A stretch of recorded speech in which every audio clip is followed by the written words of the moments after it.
মানুষের একটি সমস্যা আছে যে মানুষ সাফল্যকে মাপতে থাকেন, লক্ষ্যপ্রাপ্তিকে মাপতে থাকেন এবং তার তুলনা করতে থাকেন যে ও এত কিছু পেল আর আমি পেলাম না,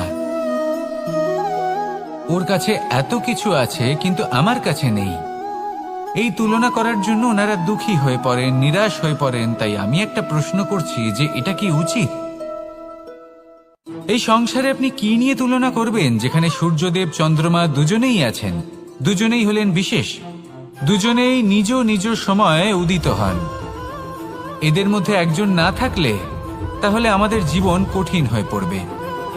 ঠিক সেইভাবেই আপনি যদি একটা বড় রেখা অঙ্কন করেন তাহলে অন্য রেখাটি ছোট হয়ে পড়ে না, সে তেমনই থাকে যেমনটা সে ছিল।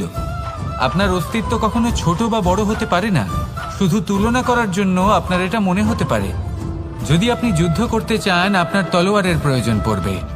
যদি বস্ত্র তৈরি করতে চান এত বড় তলোয়ার দিয়ে কিছুই হবে না, তখন প্রয়োজন পড়বে একটা ছোট্ট সূচের।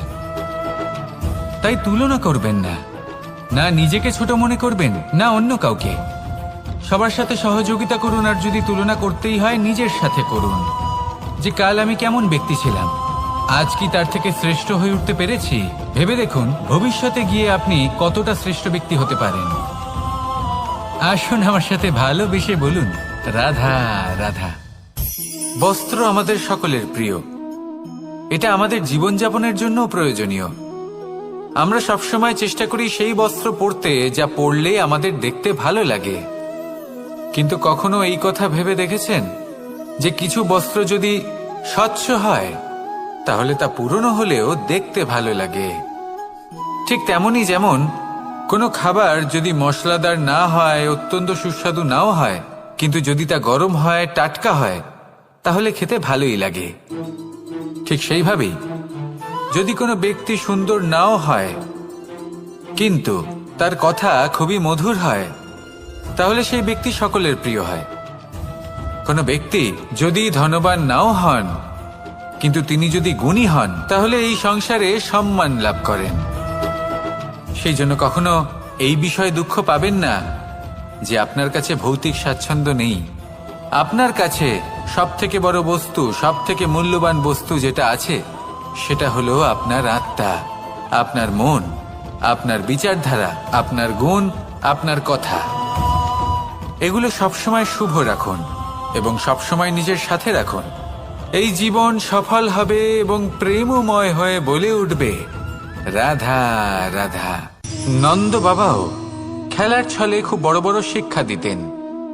অনেকদিন আগেকার কথা, বাবা আমার জন্য একটা মানচিত্র নিয়ে এলেন। এটা ছিল জম্বুদ্বীপের মানচিত্র, ঠিক যেন একটা ধাঁধা যা টুকরো টুকরো করে বিভিন্ন দিকে ছড়ানো, যেগুলোকে আমায় জুড়তে হতো। ব্যাস শুধু এটুকুই ছিল আমার কাজ। আমি বারবার প্রচেষ্টা করলাম কিন্তু বারবার অসফলই রয়ে গেলাম। বাবা এটা দেখলেন এবং হাসলেন। বাবা বললেন, একটা কাজ করো, এই প্রত্যেকটি অংশকে উল্টে রাখো। আমিও উল্টে রাখলাম। তারপরে দেখলাম প্রত্যেক অংশে মানুষের শরীরের কোনো না কোনো অংশ চিহ্নিত। কোথাও হাত আছে, পা আছে, কোথাও মুখ আছে।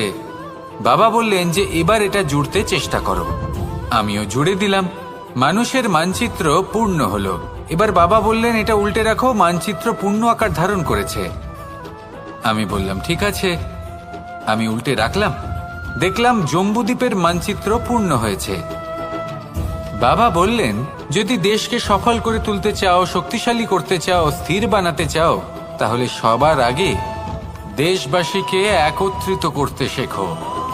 সকল সৈন্যগণ যখন একজোট হয়ে দাঁড়াবে তখন দেশের শক্তি আরো বেড়ে যাবে। শুধু তাই নয়, বাবা বললেন যদি ভালোবাসার সাথে জড়িয়ে পড়ো তাহলে পরমাত্মাও তোমার সামনে এসে দেখা দেবেন। তাহলে এটাই করুন আর আমার সাথে ভালোবেসে বলুন রাধা রাধা। ছোটবেলা থেকেই আমি গরু চড়িয়ে অভ্যস্ত, সেই জন্য সকলে আমাকে গোপাল নামে ডাকত। কিন্তু গোপাল হয়ে আমি একটা অমূল্য শিক্ষা লাভ করেছি।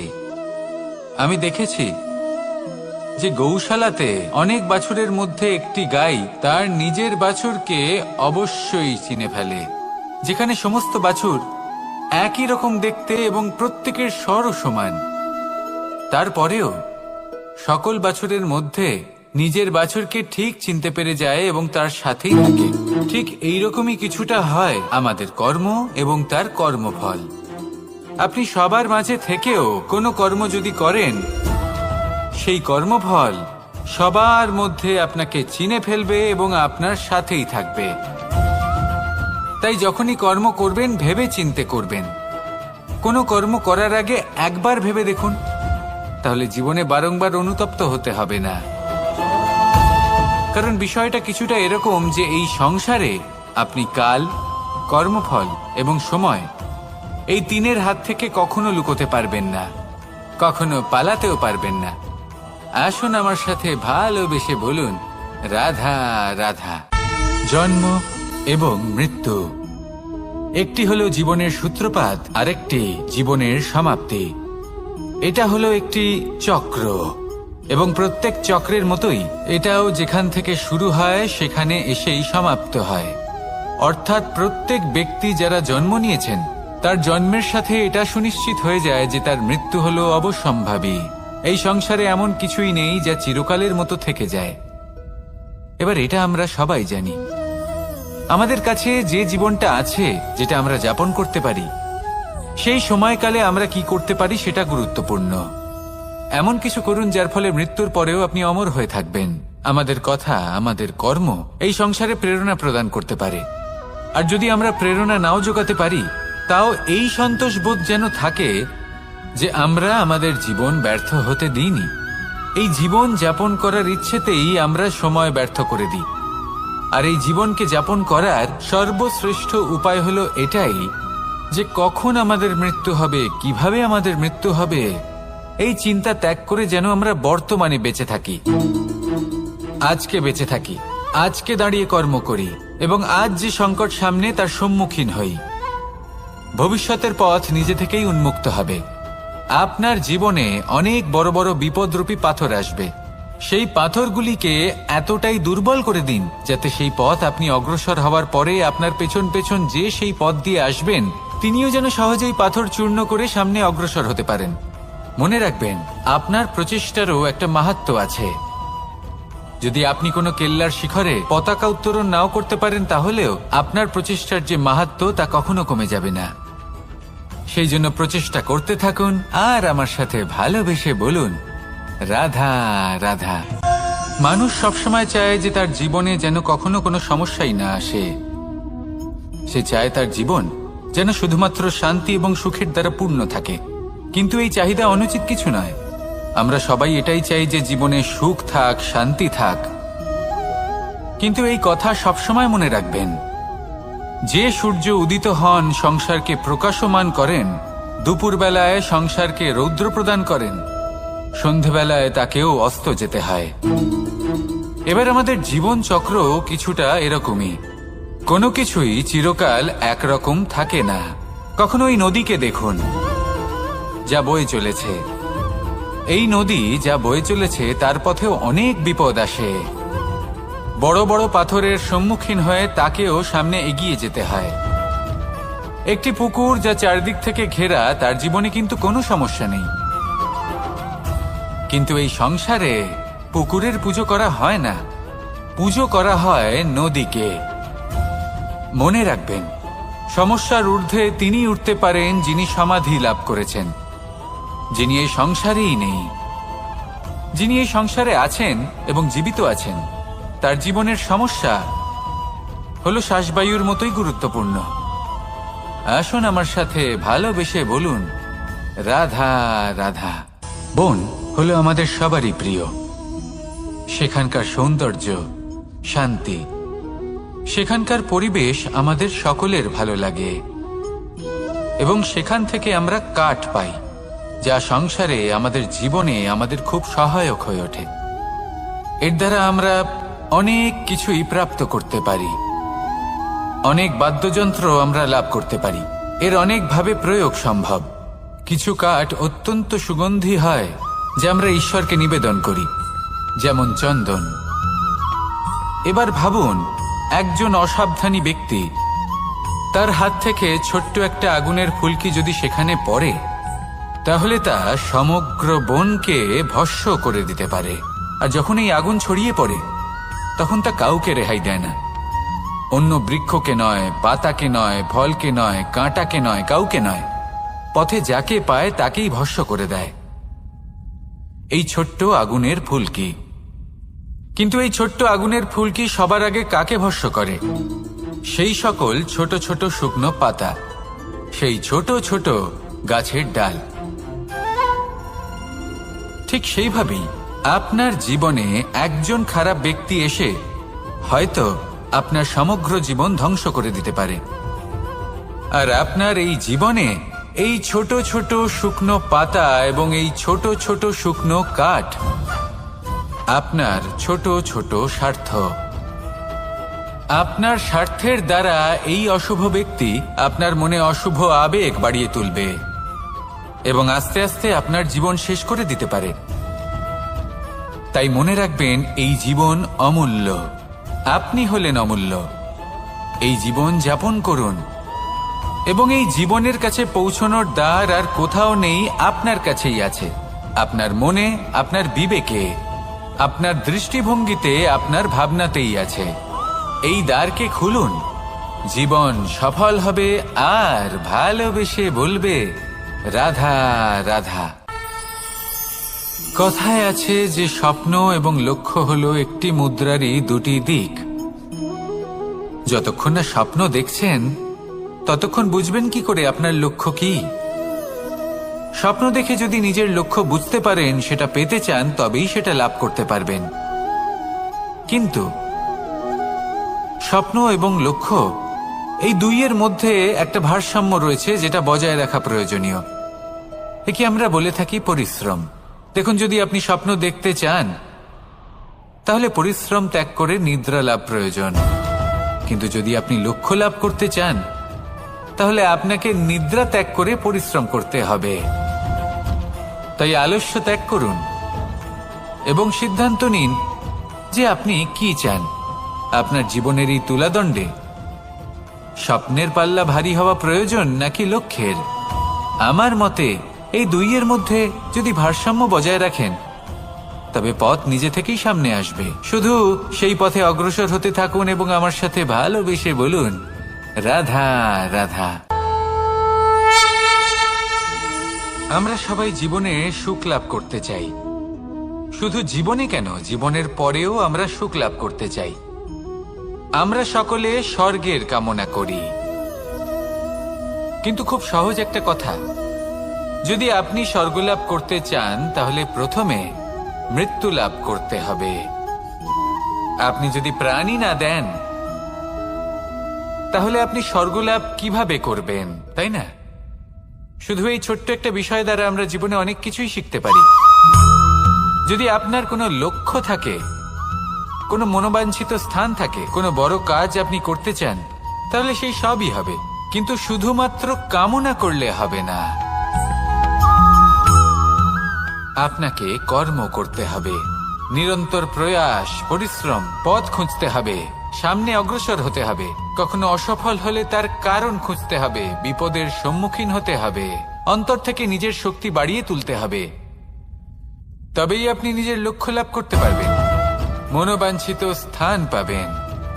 মহান নদী গঙ্গা একটি বিন্দু দ্বারা শুরু হয়, ধীরে ধীরে অগ্রসর হয়। কোনো পাথরে ধাক্কা খেলেও সে থামে না, বরং এগোতেই থাকে।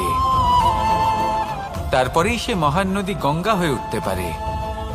পরিশ্রম করুন, লক্ষ্য লাভ করুন, আর আমার সাথে ভালোবেসে বলুন, রাধা রাধা।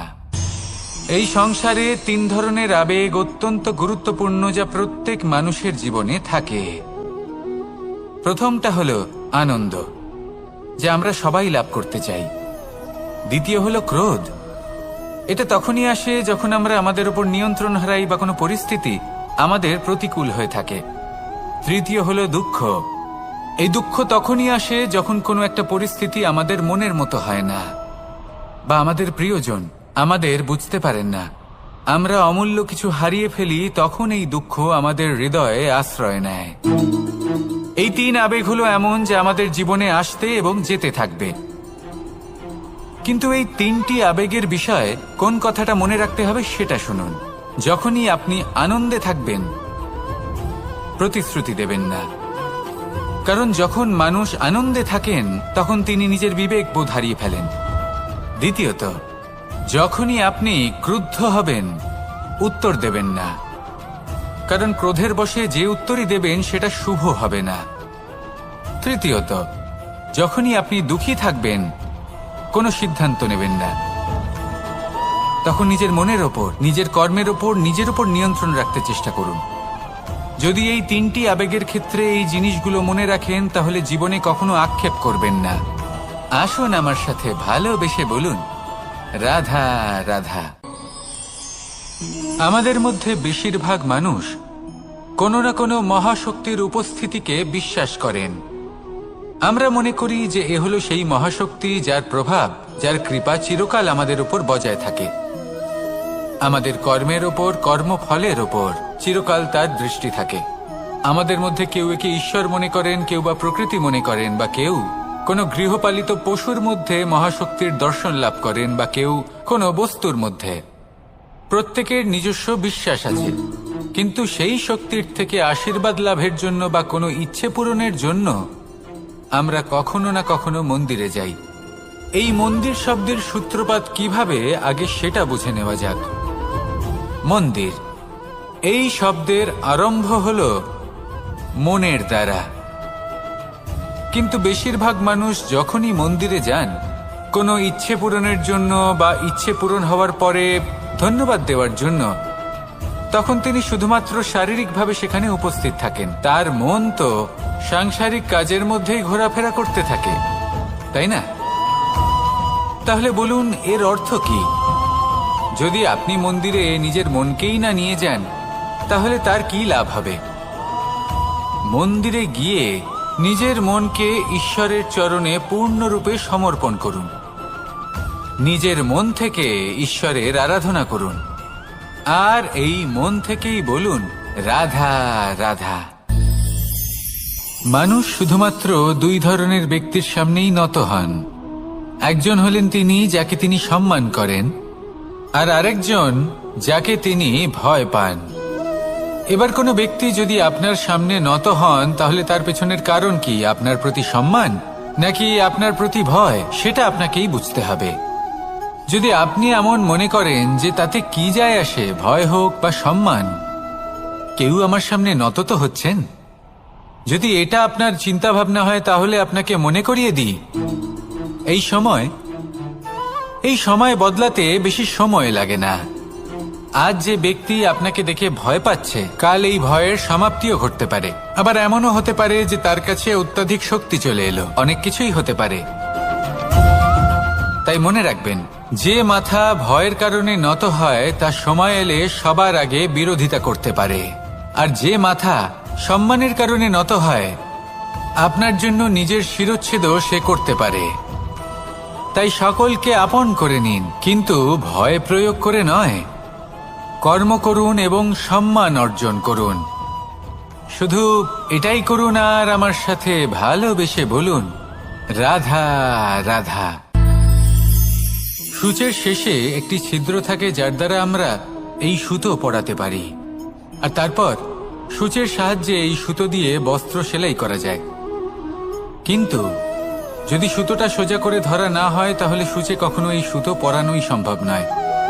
যদি এতে কোনো গিঁট পড়ে, তখন তা কখনোই এই ছিদ্র দ্বারা প্রবেশ করা সম্ভব নয়। ঠিক এইভাবেই যদি আপনি কারোর জীবনে প্রবেশ করতে চান, কারোর অন্তরে প্রবেশ করতে চান, তাহলে আপনাকেও সহজ থাকতে হবে। এতে কোনো গিঁট থাকলে চলবে না, অর্থাৎ মনে যাতে কোনো মালিন্য না থাকে, যেন কোনো কুচিন্তা না থাকে। যদি এসব থাকে, তাহলে আপনি কখনো কারোর জীবনে প্রবেশ করতে পারবেন না। আর যদি কোনোভাবে আপনি প্রবেশ করেও যান, তাহলে তার মনে ঘর করতে পারবেন না। নিজেকে এই সুতোর মতন করে তুলুন, সহজ।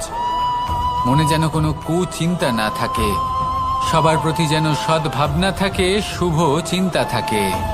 এমনটা করতে থাকুন। এমন একটা দিন আসবে যেদিন এই সমস্ত সংসারের ব্যক্তির মনে আপনি বাস করবেন, আর তখন এই মন প্রসন্ন হয়ে বলবে, রাধা রাধা। সূর্য হলেন আমার অত্যন্ত প্রিয়। প্রতিদিন আমাকে নতুন শিক্ষা দিতে থাকেন।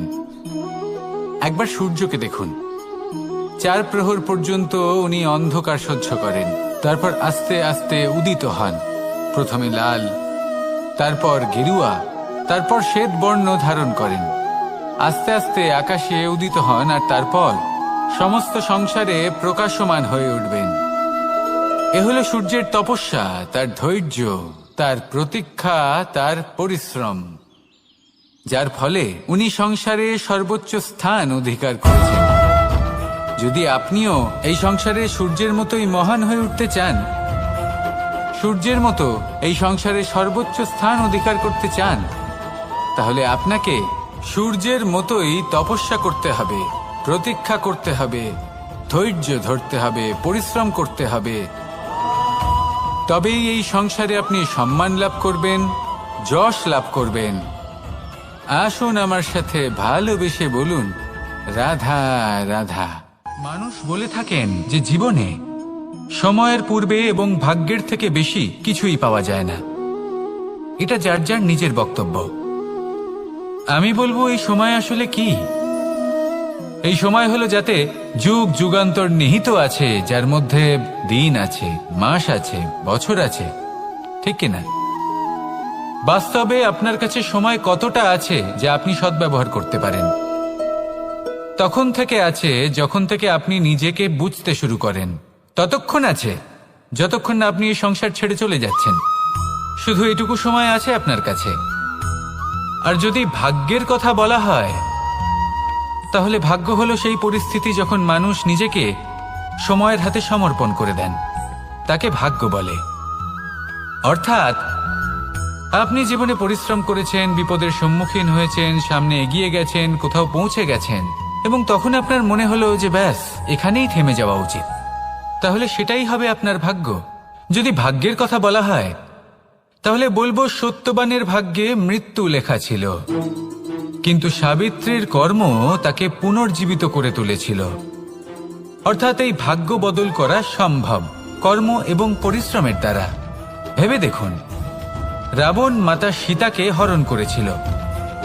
যদি শ্রীরাম সেটাকে ভাগ্য বলে মেনে নিতেন, তাহলে কখনো ভাগ্য বিধাতা হয়ে উঠতে পারতেন না। ভাগ্য হলো একটা বাঁধন যেটাকে ভেঙে ফেলা খুব প্রয়োজনীয়। নিজের লক্ষ্যের কাছে পৌঁছতে হবে। হতেই পারে এই লক্ষ্য হলো পরমাত্মার কাছে পৌঁছে যাওয়া। আপনি যদি পরমাত্মার কাছে পৌঁছতে নাও পারেন, তাও সেই পথে কিছুটা অগ্রসর হতে পারছেন, তাই না? তাহলে ভাগ্যের এই বাঁধন ভেঙে ফেলুন, নিজের কর্মের দ্বারা নিজের প্রারব্ধ গড়ে তুলুন এবং আমার সাথে ভালোবেসে বলুন, রাধা রাধা।